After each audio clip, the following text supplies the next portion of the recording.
Hello friends. हम UPPSC 2023 mains के जो प्रीवियस ईयर्स पेपर हैं उसको डिस्कस कर रहे हैं। यहाँ पे हम पेपर 1 डिस्कस करेंगे। हम पेपर 1 टू 6 डिस्कस करेंगे। ऐसे ही हम 2023 से लेकर 2018 तक डिस्कस करेंगे। ठीक है। आप पेपर 1 की प्लेलिस्ट मैंने अपलोड कर दी है। हम डेली क्वेश्चन कर रहे हैं। आज क्वेश्चन नंबर 7 है क्योंकि हमारा डे 7 है। हम डेली एक क्वेश्चन डिस्कस कर रहे हैं। ठीक है। तो हम पेपर 5 भी साथ में कर रहे हैं क्योंकि कुछ कैंडिडेट्स की डिमांड आई थी कि सब पेपर 5 और पेपर 6 पे भी फोकस कीजिए। तो मैं साथ ही साथ पेपर 5 भी डिस्कस कर रहा हूँ। वो आप मेरी प्लेलिस्ट में जाके देख सकते हैं। और यहाँ पे हम पेपर 1 का क्वेश्चन नंबर 7 स्टार्ट करते हैं डिस्कस करना। मैं आपको पहले कुछ बातें बताना चाहता हूँ जो आपके लिए बहुत ज़्यादा हेल्पफुल रहेंगी। ये 8 मार्क्स का क्वेश्चन है। 125 वर्ड्स आपको लिखने हैं। ठीक है। तो आप क्या कीजिए कि साथ ही साथ अपनी टेक्स्ट बुक में ना ये क्वेश्चन लिख लीजिए। उसके साथ साथ ही आप आंसर लिखिए। पहले आप आंसर लिख लीजिए, फिर यहाँ से चेक कीजिए। और उसके बाद आप ना एक जो अपनी नोटबुक में लिखेंगे ना, वहां पे एक ऐसे करके स्ट्रक्चर बना लीजिए। ये आपकी टेक्स्ट बुक है और यहाँ पे आप यहाँ क्वेश्चन लिखिए, आंसर लिखिए, या ऐसे कर लीजिए, यहाँ पे आंसर लिखिए। फिर आंसर लिखने के बाद आप देखिए क्या क्या कीवर्ड्स हैं, आप यहाँ लिख लीजिए। और यहाँ से मॉडल आंसर्स को देख के आपको यहाँ से जो भी कीवर्ड्स मिलते हैं ना, वो भी आप यहाँ पे नोट कर लीजिए। इससे क्या होगा कि ये आपका ना खुद का क्वेश्चन बैंक तैयार हो जाएगा। जब आप इसका रिवीजन करेंगे ना तो बहुत ही ज्यादा हेल्पफुल रहेगा कि ऑलरेडी आप लिख चुके हैं और आपकी जो मसल मेमोरी है ना, वो इसी से बढ़ेगी। आप जितना लिखेंगे ये हेल्प करेगा। आप ज्यादा नहीं, आप 2 से 3 क्वेश्चन लिखिए डेली। कोई नहीं, अगर आपको 1 आवर भी लग रहा है ना 3 क्वेश्चन लिखने में, कोई बात नहीं, लिखना स्टार्ट कीजिए। मैं आपको बता रहा हूँ ये बहुत ज्यादा बेनिफिशियल होगा आपके लास्ट डेज में। और ये मैटर नहीं करता कि भाई अभी प्री निकलेगा उसके बाद स्टार्ट करेंगे। कोई नहीं, आप थोड़ा दो, उस टाइम तो आपको कम से कम नहीं तो 10 क्वेश्चन डेली लिखने होंगे, तब जाके काम बनेगा। तो अभी आप 2 करिए, 3 करिए, 2 ही करिए, बट करिए। तो और आप यहाँ से डेली यहाँ फॉलो कर सकते हैं और देख सकते हैं अपना एनालिसिस डेली का, डेली की भाई आपको क्या इंप्रूवमेंट करना है और क्या नहीं करना। ठीक है। तो हम यहाँ पे क्वेश्चन स्टार्ट करते हैं और मैं आपको बार बार बताता हूँ हर एक वीडियो में, और अभी भी बता रहा हूँ कि हम कोई भी क्वेश्चन को ना 3 पार्ट्स में डिवाइड करके पढ़ रहे हैं। ठीक है। फर्स्ट पार्ट होगा हमारा introduction, second body, third would be conclusion. जो इंट्रोडक्शन होगा इसमें आप कोई डेफिनेशन लिख सकते हैं। अगर पॉलिटी से रिलेटेड है या कुछ लॉ से रिलेटेड है तो आप आर्टिकल्स या सेक्शंस को मेंशन कर सकते हैं। या कोई रिपोर्ट का आपके पास डेटा है या स्टैटिस्टिक्स हैं, वो मेंशन कर सकते हैं। बॉडी लिखने का सबसे अच्छा तरीका होता है, जो क्वेश्चन है ना आप उसको हेडिंग बना दीजिए, तो आपको एक डायरेक्शन मिल जाएगा कि किस डायरेक्शन में आपको लिखना है। मतलब एक स्टार्ट करने के लिए ना आपको एक स्टार्टिंग पॉइंट मिल जाएगा। और कंक्लूजन जो कि बहुत इंपॉर्टेंट रोल प्ले करता है कि आप क्वेश्चन को एंड कैसे करेंगे, तो उसके लिए आप वे फॉरवर्ड लिख सकते हैं। उसके साथ रिपोर्ट, अगर किसी कमेटी की रिकमेंडेशन है वो लिख सकते हैं। ठीक है। और एक अच्छा पॉजिटिव वे में आप आंसर लिख सकते हैं। ठीक है। तो ये बहुत इंपॉर्टेंट रोल प्ले करता है आपके मार्क्स गेन करने के लिए। आपको स्टेप बाय स्टेप मार्क्स मिलेंगे अगर आप ऐसे करेंगे तो। और कीवर्ड का रोल ना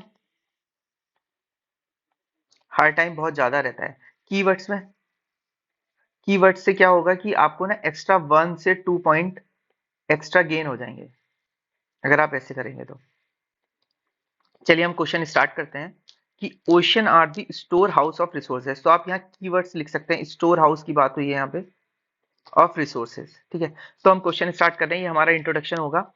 ये मैं यहाँ पे ना हाईलाइट कर दूंगा। हाईलाइट, मेरा हाईलाइट करने का मतलब होगा कि आपको एग्जामिनेशन में ना वो चीज अंडरलाइन करनी है। और अगर आपको कुछ चीज बहुत ज्यादा इंपॉर्टेंट लगती है तो आप उसको बॉक्स बना सकते हैं। ठीक है। तो ये एक आपका रिप्रेजेंटेशन बहुत अच्छा होगा। ओके, तो स्टार्ट करते हैं हम question. Ocean are the storehouse of resources. ठीक है, तो इंट्रोडक्शन में हम लिखेंगे the vast reservoir of earth known as ocean. इसको आप अंडरलाइन कर लीजिए। Ocean contain a wealth of priceless resources ranging from marine life to mineral, कि वहां पे मरीन लाइफ से लेके मिनरल्स भी मिलेंगे आपको। These ocean play crucial role. क्यों क्रूशियल रोल प्ले करते हैं? Maintaining ecosystem. ये देखिए कीवर्ड है, ये आप कीवर्ड्स की ना एक अलग से लिस्ट बनाएंगे ना। अब ये वाला कीवर्ड है, ये वाला कीवर्ड आपका ज्योग्राफी में तो काम आएगा ही आएगा। साथ में आप एनवायरमेंट लिख रहे हैं, ठीक है, या एसे लिख रहे हैं, तो वहां पे भी हेल्प करेगा। And facilitating various industries. ठीक है, तो ये इकोसिस्टम को मेंटेन करता है। और this underscores the significant important importance of responsible stewardship to preserve these essential aquatic treasure. अब बॉडी बॉडी में मैंने आपको बताया था, जो हमसे क्वेश्चन में पूछा गया ना, आप उसको एज अ हेडिंग यूज कर सकते हैं। The words ocean are indeed vast storehouse of resources offering multitude of valuable assets and benefits. अब यहाँ पे हम इसको सब हेडिंग में लिखेंगे मरीन लाइफ। ठीक है, आप वन भी कर सकते हैं या कुछ भी कर सकते हैं। मरीन लाइफ हम स्टार्ट करते हैं। ठीक है, तो इसको ना आप थोड़ा बॉक्स में कर देना, तो ये अच्छा लगेगा एक। तो यहाँ से ocean harbor an incredibly diverse range of marine species, many of which are vital for human consumption। ठीक है, तो यहाँ पे तो बता दिया कि मरीन लाइफ जो है ह्यूमन कंजम्पशन के लिए, जैसे फिश हो गई, शेल फिश हो गई, सीवीड्स हो गए, ये आर एग्जाम्पल्स हैं मरीन रिसोर्सेज के, जो सपोर्ट करती हैं किस चीज को? फूड सिक्योरिटी के लिए। क्योंकि कुछ ऐसे एरियाज हैं जहाँ पे इनका कंजम्पशन बहुत ज्यादा होता है, तो ये हेल्प करती है उसमें। मिनरल्स एंड मेटल्स, अब यहाँ पे आपको क्या कहते हैं? नोड्यूल्स मिलेंगे। The sea bed, sea bed मतलब जो इसका फ्लोर है सी का, contains a vast reserve of minerals and metals including manganese nodules होंगे, पॉलीमेटेलिक नोड्यूल्स होंगे, सल्फाइड्स होंगे, रेयर अर्थ एलिमेंट्स होंगे। दीज सोर्सेज ऑल्दो जो इनको एक्सट्रैक्ट करने की जो टेक्नोलॉजी है ना, वो बहुत ही ज्यादा एक्सपेंसिव पड़ती है, बट इंडिया अब इस पे वर्क कर रहा है और यहाँ से मिनरल एक्सट्रैक्ट कर रहा है। ठीक है, एक सीबेड अथॉरिटी होती है, आपने सुना होगा सीबेड अथॉरिटी, उसकी परमिशन लेनी होती है एक्सट्रैक्शन के लिए। जैसे इंडिया को अभी कुछ टाइम के लिए सीबेड अथॉरिटी से एक्सट्रैक्ट करने की इंफॉर्मेशन मिली है, कहाँ पे? इंडियन ओशियन में, जो उसकी टेरिटरी में आता है, और टेरिटरी से थोड़ा outsider, open sea. Oil and gas, ये रिसोर्सेज ऑयल एंड गैस के भी ओशियन से हमें मिलते हैं। Ocean are the rich in oil and natural gas reserves. Offshore drilling exploration have become a significant source of energy. ये renewable energy में tide और waves energy, immense potential renewable energy generation technologies like tidal and wave energy converts harness these resources to produce a clean electricity. अब water resources की बात करते हैं। Ocean play a critical role in earth water cycle. ठीक है, आपको पता है कि इवेपोरेशन होता है, फिर फॉर्मेशन ऑफ क्लाउड होता है, फिर प्रेसिपिटेशन होती है, ठीक है, जिसे हम बारिश बोलते हैं। ठीक है, तो फिर ये इसलिए ओशियन बहुत इंपॉर्टेंट रोल प्ले करते हैं, और ये हमारा जो टेम्परेचर है उसको भी मेंटेन करते हैं। ओशियन करंट है कि कहाँ पे फ्रॉस्ट, कहाँ पे जो स्नोफॉल होता है या स्नो जम जाती है, तो स्नो ईटर कुछ हमारी वो होती हैं विंड्स, उसका भी जो लिंक होता है वो ओशियन से होता है। ठीक है, जहाँ पे हम देखते हैं कि कुछ जो गर्म धाराएं हैं और ठंडी धाराएं हैं, तो वो भी रोल प्ले करती हैं। ठीक है, डिसलाइनेशन ऑफ वाटर प्रोसेस, अब जैसे आपको पता है कि सबसे बेस्ट टेक्नोलॉजी है डिसलाइनेशन की, वो इजराइल के पास है। ठीक है, और उससे ही इंडिया ने भी कांटेक्ट किया हुआ है। तो हम जो वाटर होता है वो सलाइन वाटर होता है ओशियन का, तो उसको पीने योग्य कैसे बनाया जाए? फ्रेश वाटर, तो उसकी टेक्नोलॉजी भी हमने इसराइल से ली है। और आप यहाँ एग्जाम्पल भी लिख सकते हैं कि इसराइल के पास वाटर नहीं है, तब भी वो डेड सी से वाटर एक्सट्रैक्ट करता है पीने के लिए और अपनी एग्रीकल्चर एक्टिविटीज के लिए। तो यहाँ पे हम देखते हैं fresh water from the sea water addressing water scarcity issue in coastal region. तो आप एग्जाम्पल लिख सकते हैं इसराइल का। बायोडाइवर्सिटी में ocean support an incredible array of biodiversity. ये देखिए कीवर्ड्स मिल गए, एरे ऑफ बायोडाइवर्सिटी, ये यहाँ पे भी यूज हो सकता है और एनवायरनमेंट में यूज हो सकता है ऐसे भी।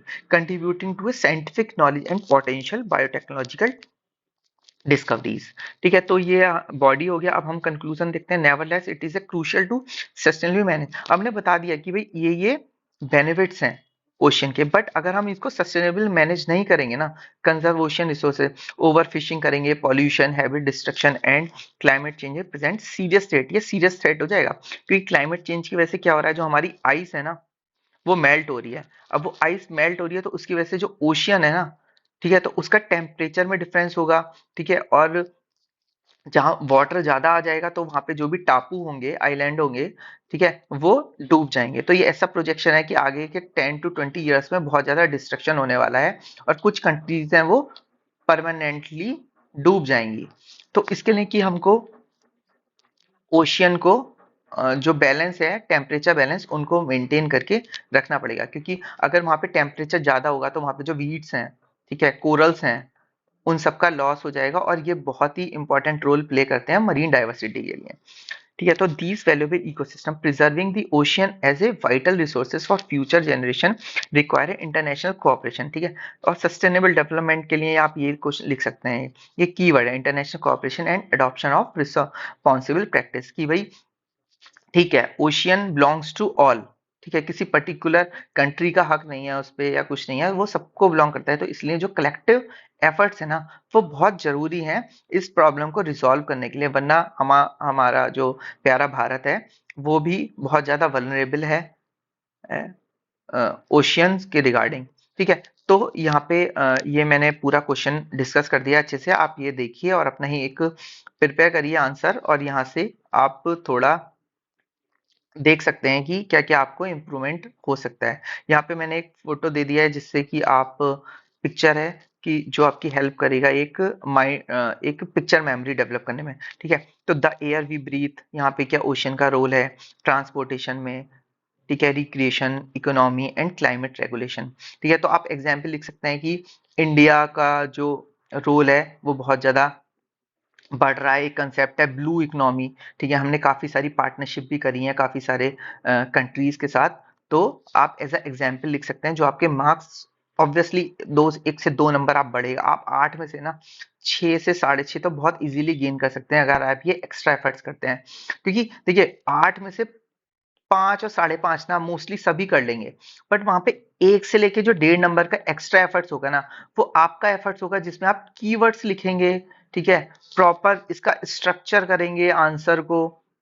ठीक है, और कोई भी चीज है उसको हाईलाइट करेंगे या बॉक्सेस बनाएंगे, तो ये आपको 1 से लेके 1.5 नंबर एक्स्ट्रा दे जाएगा, जो आपका डिसाइडिंग फैक्टर होगा।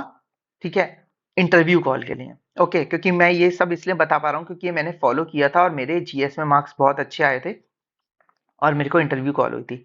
ओके, तो आप ऐसे ही सारी प्लेलिस्ट देखते रहिए, मैं धीरे धीरे सारे क्वेश्चंस कवर कर लूंगा। और आगे आप मेरे को कुछ सजेशन दीजिए कि मैं कैसे क्या इंप्रूव करना है, फीडबैक दीजिए जिससे कि हम आगे आने वाली वीडियो में उस चीज को इन्वॉल्व करें। Okay, thank